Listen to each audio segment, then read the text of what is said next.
Hi guys, I'm Carly, and this is I Want My Angst TV. Today we'll be reviewing Get Even, a BBC show that was recently released on Netflix.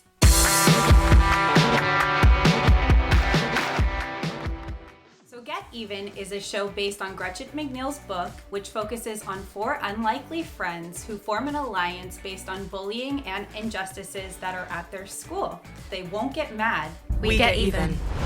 So if you like shows like Pretty Little Liars or even Gossip Girl, this show is definitely for you. It deals with girl power, cyberbullying, sexual identity, with a tie-in of some murder and intrigue. You have my curiosity, but now you have my attention. I think that this show is really cute, but brings in enough dramatic elements to make it open to a wider audience. So not like a regular mom, I'm a cool mom. Another thing that I really love about this show is that it's only 10 episodes and each episode is only about 25 minutes long. So you can binge it really quick or in a day like me.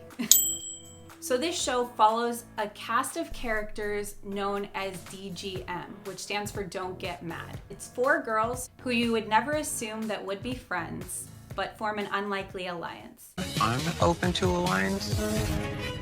So let's start with Kitty. She's the ringleader of the group, and she is an overachiever. When one of the girls wants to leave the group or one of the girls doesn't think that they should be doing a plan, she's always the one bringing everybody together in order to accomplish their goals. This girl here is more of a father to me than you. Yeah, I raised Maya since she was a pup. Next, we have Bree. Bree is the rebel of the group. She has a rich father who basically pays to get her out of trouble in any way. She's usually the one involved with the antics that most people probably wouldn't get into, such as breaking into houses or finding secret material. I am very, very sneaky, sir.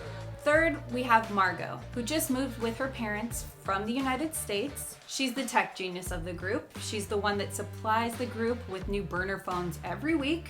Who does that? And she's known as the loner, and DGM has given her an opportunity to show off her skills and meet new friends. I'm a loner, Daddy. A rebel. Last, we have Olivia. Olivia is the typical popular girl, and in this group, she's known as the distraction, where they need to find secret information and they need to get it out of a source. She'll come in flaunting her assets and getting the information. I'm more than just a pretty face. So here's what I liked about the show. The themes were really approachable, such as girl power, and the BBC brought in a very diverse cast of characters from all walks in life. Additionally, the character development was pretty solid. You got to see who the characters were for more than just what they did, but also their family lives, as well as their passions, their hobbies, as well as what personally they were dealing with during the season. Another theme that I really enjoyed was friendship.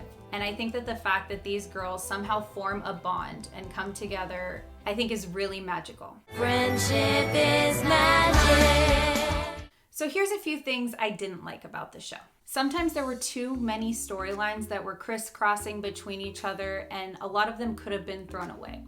Additionally, there was an investigator of the murders, and while I appreciate that she's a powerful woman, she probably didn't need to come and work at the school the entire season, as well as get her own office. That was kind of weird. But at the end of the day, I found that this show had a lot of plot twists and turns that I was not anticipating. Alright guys, I'm gonna get into what happens in this show, so there may be some spoilers. If you haven't watched the show and really want to, I would say pause now and come back to join the discussion. The show starts off in a school assembly and a video plays. And instead of the typical come to our school video that they anticipated, DGM had infiltrated and plays a video to expose Coach Creed, the football coach, or as we in the United States say, soccer, to the school and for all of the abuses that he had caused to the players. The girls' plan works. The coach is suspended from teaching at the school, and it seems that the entire populace is really happy, but not for long.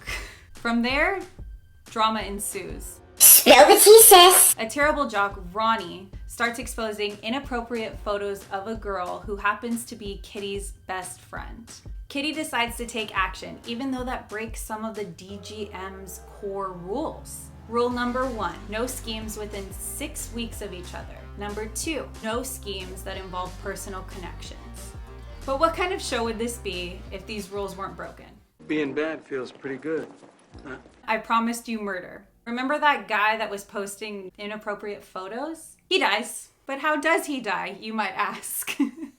Well, that's the rest of the series for you. DGM is being framed for these murders. But let us remember that they're not entirely innocent. They were attempting to go after this guy to expose the fact that he was a slimy jerk. The worst! But is one murder enough? No, not for this show. So once DGM starts investigating the murder of Ronnie, Kitty's best friend, who you may remember from the exposed photographs, is also found murdered.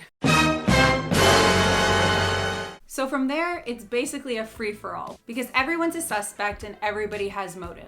But don't worry, audience, you can breathe easy. The show does resolve everything and doesn't leave you in a typical cliffhanger situation.